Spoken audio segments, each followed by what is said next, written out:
This is a training session regarding setting up and producing contractor draw request billings. Let me explain the concept of draw request billings. Before any project can begin, the contractor and the customer must agree on a contract price. That is, the dollar amount the contractor will bill the customer for work done on the job. In many cases, this agreement includes a standardized method of billing for work performed. This includes information about the project broken down into different line items or scheduled values. For example, if we have a project on which the contract price is $1 million, that $1 million may be broken down into 10 or 20 billing phases, or scheduled values.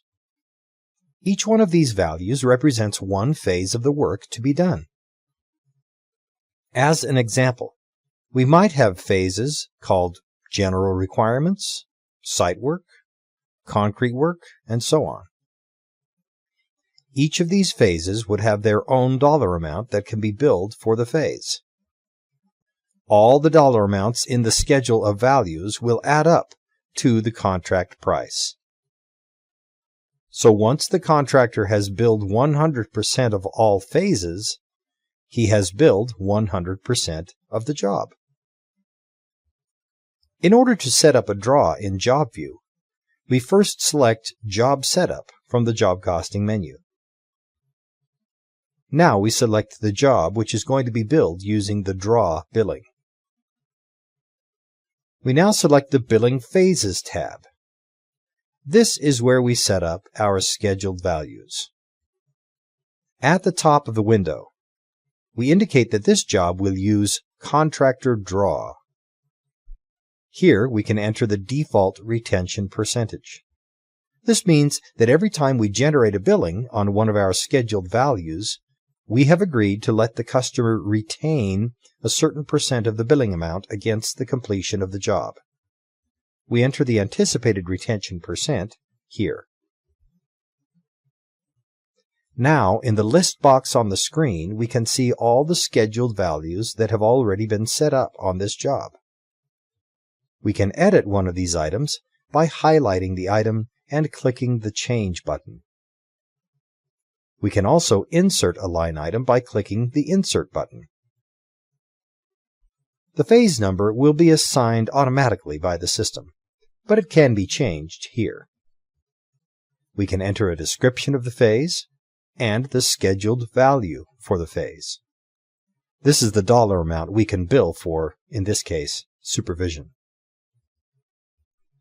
Now we have a default retainage percentage. This number defaults to the number we entered in the prior screen. If you desire, you may specify a general ledger account to which job billings for this phase will be posted. This is an optional field, and if left blank, the job billings will all be posted to the default job income account, which is the preferred method. There is a special feature available in Job View for contract draw billings.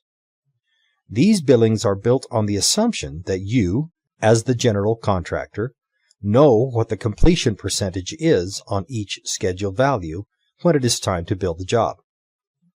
This sometimes takes a little bit of work. A job supervisor, in some cases, may need to inspect the job and determine what the percentage of completion is on each one of the scheduled items. JobView provides a shortcut for coming up with this percentage of completion. If we click on the Edit Cost Code List button, we see a list of all the cost codes that have been budgeted on this job. From this list, we can pull over into the assigned list as many cost codes as belong to our supervision phase. When it comes time to do a draw request, JobView can automatically look up the percentage of completion on the cost codes included in this phase, and from those completion percentages, it can derive a combined completion percentage for this billing item.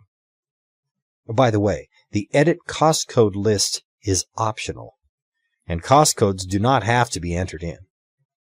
You can enter the completion percentages by hand at the time of the draw request. Once we've set up our phases, we can say OK to save our changes to the job and close our Job Setup browse window. We can now continue with the Contractor Draw billing process.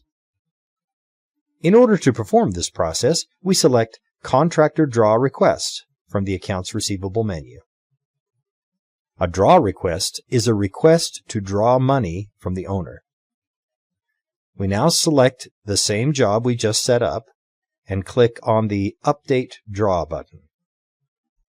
The system shows us each one of our scheduled values in the list box. Each scheduled value will show a dollar amount total of all the previous applications for payment. We also have a column for the amount we're going to bill on this current application. And we have other columns, which are reflected on the printed Draw Request form, which will be discussed later. In order to edit one of these line items and insert a dollar amount into the Work Completed This Application column, we highlight the item and click the Change Phase button. The system now allows us to type in either a dollar amount or a percentage of completion for this phase. The system will then calculate all the applicable numbers.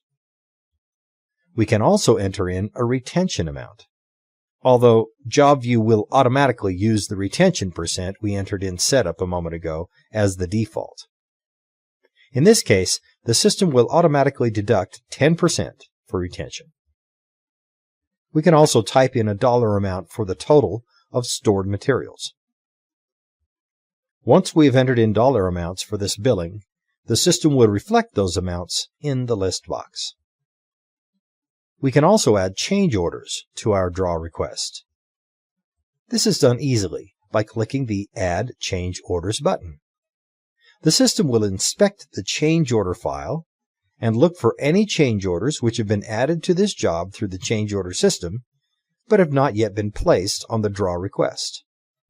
It will add them as line items on the draw request.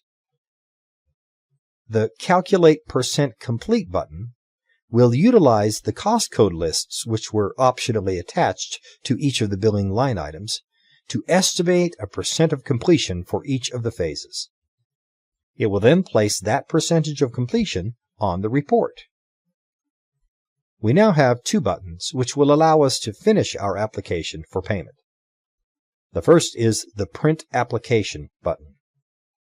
If we click on this button, the system will generate the draw request form. First, it will generate what is called the cover sheet. On the cover sheet, we have information about who the owner is, who is doing the billing, that would be your company, a description of what type of building is being built, a project address, the architect's name and address, and a sworn statement at the bottom that this billing is accurate and correct. We also have a summary of all the billing and contract amounts, a summary of all the change orders, and a spot where the architect can sign off on the billing. The system will then generate the second page of the application, which is called the Continuation Sheet. This has a listing of each one of our line items, each with its scheduled value, and all of its applicable information with billing totals at the bottom. This form can be sent off to the customer to receive approval for payment. When this billing has been approved for payment, we can take the information that is on this screen and generate from it an accounts receivable invoice, which can be posted into the accounts receivable system. In order to do this, we click on the Post Application Generate Progress Billing button. The system will ask us which of our accounts receivable batches we are going to insert this progress billing into. We can click on the ellipsis button and select one of the predefined accounts receivable batches. We can specify whether we wish to generate a progress billing or a line item billing, with one line item for each of our scheduled values. We can then click on the Proceed button, and the system will generate the billing. Once we have generated a billing, we can see that the system has moved our billing amounts out of the This Application column and into the Previous Application column, in preparation for our next draw in our next billing period. We now close these windows, and we finalize our billing by clicking on the Accounts Receivable icon and selecting the Invoices menu option. We now select the batch into which we placed our draw request billing. We can see that it is now included as an invoice in the batch. We can now edit the invoice by clicking on the Change button. Here we can see the information that was generated by the Contractor Draw Request program. We cannot edit any of this information except for the invoice date and the due date. None of the other information is accessible on this entry window. If we wish to change this invoice in any way, we must delete the invoice so that the system can reset the draw application back to the state it was in just prior to the generation of this accounts receivable progress billing. Now we can close this invoice entry screen and use the batch processing buttons to prooflist and post our billing. From this point on, the invoice is treated the same as any other progress billing. Information about printing proof listings and posting this batch is covered in the training session on entering and processing accounts receivable progress billings. This ends this training session on entering and processing accounts receivable contractor draw requests.